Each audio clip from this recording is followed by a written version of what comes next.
সকলোৱে মোক আপোনালোকে আশীৰ্বাদ কৰিব। মই আশীৰ্বাদ বিচাৰিছোঁ, মোক আপোনালোকে আশীৰ্বাদ কৰিব। মই আজি আপোনালোকৰ এই উপস্থিতি, মই আজি কিহেদি আপোনালোকক সম্বোধন কৰিম মই বিচাৰি পোৱা নাই। বিপিএফ প্ৰধান হাগ্ৰামা মহিলাৰী ছাৰক আপোনালোকে দলে বলে আজি যেনেকুৱাকৈ আহি সমৰ্থন কৰিবলৈ আহিছে, তাৰ কাৰণে মই আপোনালোকক আন্তৰিক ধন্যবাদ আৰু মোৰ শ্ৰদ্ধা যাচিছোঁ। खुलुमबाय।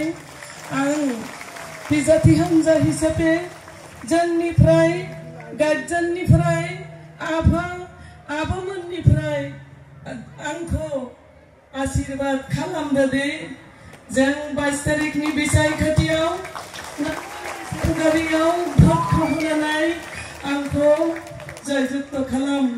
आं आशा खालामबाय আমাকে আপনারা সবাই আশীর্বাদ করবেন। আপনাদের এই উপস্থিতি আজকে এই গরমের মধ্যে আমি কিভাবে আপনাদেরকে ধন্যবাদ জানাবো আমি খুঁজে পাই নাই। সবাই আমাকে আশীর্বাদ করবেন। বিপিএফ প্রধান হাগ্রামা মহিলারী স্যারকে সবাই এখানে সমর্থন করার জন্য এসেছেন। আমি আমার শ্রদ্ধা এবং আপনাদেরকে ধন্যবাদ জানাই। তার সাথে আপনাদেরকে আমি আমার শ্রদ্ধা জানিয়ে আমি এখানে আপনাদের কাছে দু এক আখার কব বলে আমি এখন আশা করছি আপনারা সবাই আমাকে শক্তি দিবেন।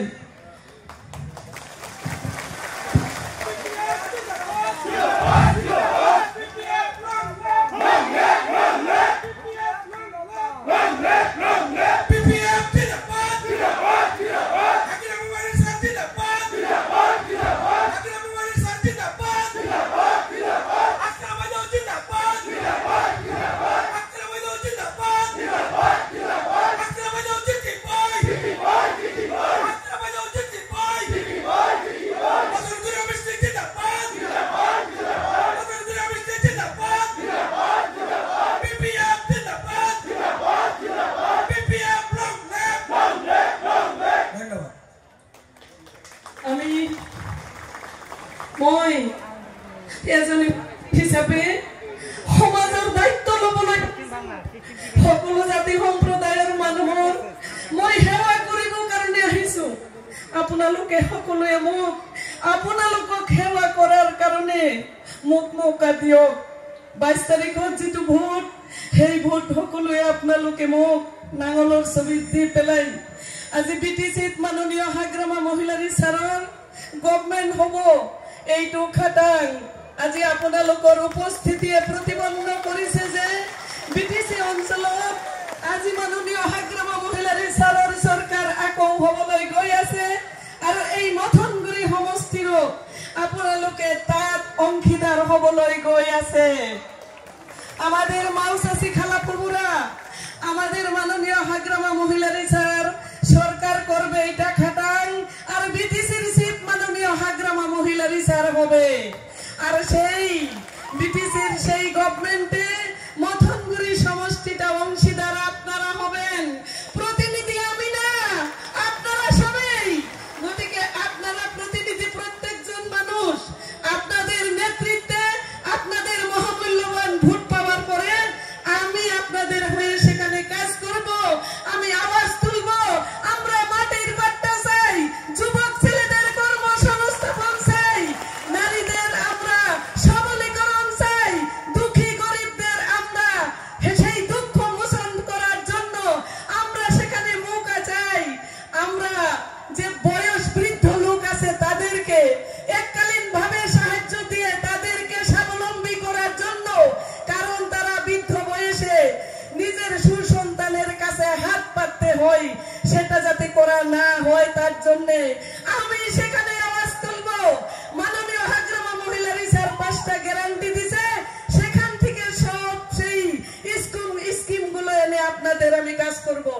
মই সকলো জাতি সম্প্ৰদায়ৰ মানুহৰ হৈ পেলাই, সকলো জাতি ধৰ্মৰ মানুহৰ হৈ পেলাই, সকলো পৰ্যায়ৰ মানুহৰ হৈ পেলাই মই আপোনালোকৰ মহামূল্যবান ভোট পোৱাৰ পিছত কোকৰাঝাৰৰ সেই মছনদত বহি পেলাই মই আৱাজ উঠাম। অধিকাৰ লাগে, আমাক অধিকাৰ দিব লাগে, আমাৰ সমষ্টিত ৰাস্তা ঘাট বনাব লাগে, সমষ্টিত মন্দিৰ বনাব লাগে।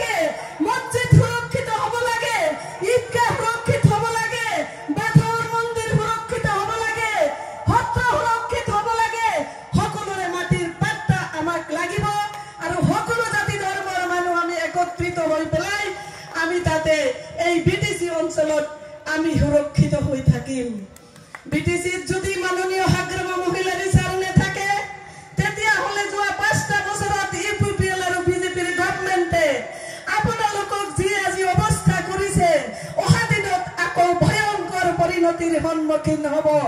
সেয়ে সমষ্টিবাসী ৰাইজ, সমষ্টিবাসী আই মাতৃসকল, আমাৰ বুদ্ধিজীৱীসকল, মোৰ অতি আদৰৰ অতি মৰমৰ শ্ৰদ্ধাৰ জনসাধাৰণ, আটাইতকৈ বেছি মই আই মাতৃসকলক কম যে আপোনালোকে বিভিন্ন সময়ত বিভিন্ন দলৰ মানুহবিলাকে আহি পেলাই আপোনালোকক ভুল পথে পৰিচালিত কৰিব বিচাৰিব।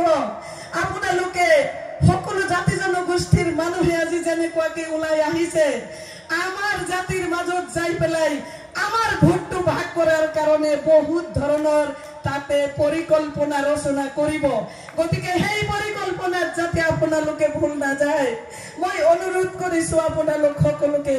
মই আপোনালোকৰ মহামূল্যৱান ভোট পোৱাৰ পিছত মই গাৰ্জেনসকলৰ পৰা পৰামৰ্শ বিচাৰিম। আই মাতৃসকলৰ লগত থাকিম মই, যুৱক ল'ৰাসকলৰ লগত থাকিম মই, বুদ্ধিজীৱীসকলৰ লগত থাকিম মই, দুখীয়া দৰিদ্ৰ মানুহৰ লগত থাকিম মই। মই এজনী মাতৃ হিচাপে আজি বিপিএফ দলে মোক আজি ইমান দূৰলৈকে লৈ আহিছে। নাৰী হিচাপে এজনী মাতৃ হিচাপে 4 বেৰৰ মাজৰ পৰা ওলাই আনি মোক আজি সমাজৰ দায়িত্ব লোৱাৰ আজি যি মানসিকতা গঢ় দিছে সেইটো মাননীয় হাগ্ৰামা মহিলাৰী ছাৰ আৰু বিপিএফ দলে দিছে। আমাৰ আই মাতৃসকল ৰাজনৈতিকভাৱে আমাক আগবঢ়াই লৈ যাবৰ কাৰণে মাননীয় হাগ্ৰামা মহিলাৰী ছাৰে নাৰীসকলক ৰাজনৈতিকভাৱে আমাক পৰিপক্ক কৰি তুলিবৰ কাৰণে এইবাৰ কি কৰিছে 40টা সমষ্টিত যেহেতু আমাৰ পঞ্চায়তী ৰাজ ব্যৱস্থা নাই, ভিচিডিসি আৰু টিসিএলসিসি আছে, সেই কাৰণে কি কৰিব যে এই মথনগুৰি সমষ্টিটো 10টা আমি চেয়াৰম্যান পাম। সেই চেয়াৰম্যানৰ 5টা মহিলাই পাব, 5টা পুৰুষে পাব। 40টা সমষ্টিত ঠিক এনেকুৱাকে যিমান মেম্বাৰ আছে চেয়াৰম্যান আছে মহিলাই পাব আধা, পুৰুষে পাব আধা। তাৰ মানে এইবাৰ বিটিসিৰ উন্নয়ন মাননীয় হাগ্ৰামা মহিলাৰী ছাৰে আধা নাৰীক দি কৰাব আৰু আধা পুৰুষক দি কৰাব। নাৰী আৰু পুৰুষ সমানে আগবাঢ়ি যাব। আমাৰ লগত আমাৰ বুদ্ধিজীৱীসকল থাকিব, আমাৰ লগত আমাৰ ৰিটায়াৰ পাৰ্চন সকল থাকিব, আমাৰ লগত আমাৰ যুৱক বন্ধুসকল থাকিব, ল'ৰাসকল থাকিব আৰু মাতৃসকল আমি তেওঁলোকৰ ছত্ৰ ছায়াত আমি এই বিটিসি অঞ্চলত আমি আমাৰ শাসন কৰি পেলাই আমি সমাজৰ কাম কৰিম, আমি অঞ্চলৰ উন্নয়ন কৰিম, আমি দেশৰ উন্নয়ন কৰিম। আৰু সেই মৌকাটো আজি মাননীয় হাগ্ৰামা মহিলাৰী ছাৰৰ বিপিএফ দলে দিছে। আজি বিভিন্ন দল সংগঠনে যাই পেলাই আপোনালোকৰ ওচৰত কব বিপিএফ ইউপিপিএল আৰু বিজেপিৰ গভৰ্ণমেণ্ট আছিলে। মথন এটাই কাৰণ যে ইয়াৰ জনসাধাৰণে ইয়াৰ মাতৃসকলে আৰু ইয়াৰ আমাৰ যিবিলাক যুৱক ল'ৰাসকল আছে তেওঁলোকে কেনেকুৱাকে দিন অতিবাহিত কৰিছে। কালি যেতিয়া মই এই বিষপানী এটা জাগাত গৈছো তাতে এটা ৰাস্তাৰ অৱস্থা এনেকুৱা বেয়া যে এজন সিৰিয়াস পেশেন্ট যদি লৈ যাব লাগে উপায় নাই, তাত কোনো পিলপিলি নচলে, গাড়ী নচলে। গতিকে মাননীয় হাগ্ৰামা মহিলাৰী ছাৰে বিটিসি জন্ম দিছিলে, সেই জন্মদাতাৰ ওচৰত প্ৰতিষ্ঠাতাৰ ওচৰত প্ৰতিষ্ঠাদাতাৰ ওচৰত আমি আমাৰ সেই শাসন ভাৰ তুলি দিব লাগিব। আজি বিটিসিত মই এই বিপিএফ দলত 20টা বছৰ মই কাম কৰিলো। 20টা বছৰ কাম কৰাৰ পিছত সুদূৰ ওদালগুৰিৰ পৰা শ্ৰীৰামপুৰলৈ কাম কৰিলো। দলে যেতিয়াই মোৰ ওপৰত দায়িত্ব অৰ্পণ কৰিছে মই তেতিয়াই সেই দলৰ দায়িত্ব গুৰুত্ব সহকাৰে মই পালন কৰিছো। যেতিয়া দলে মোক উপযুক্ত বুলি ভাবিছে যে এতিয়া তুমি সমাজৰ উন্নয়ন কৰিব পাৰিবা, সমাজৰ কাম কৰিব পাৰিবা, সকলো জাতি ধৰ্মৰ কাম কৰিব পাৰিবা, সকলো পৰ্যায়ৰ মানুহৰ তুমি দায়িত্ব তুলি ল'ব পাৰিবা, গুৰু দায়িত্ব লোৱাৰ কাৰণে আপোনালোকে মোক কথা দিয়ক যে আপোনালোকে মোক 22 তাৰিখৰ যি ভোট সেই ভোটটো নাংগলত দিব। আপোনালোকে মোক কথা দিয়ক, আপোনালোকে মোক আশীৰ্বাদ কৰক, দিব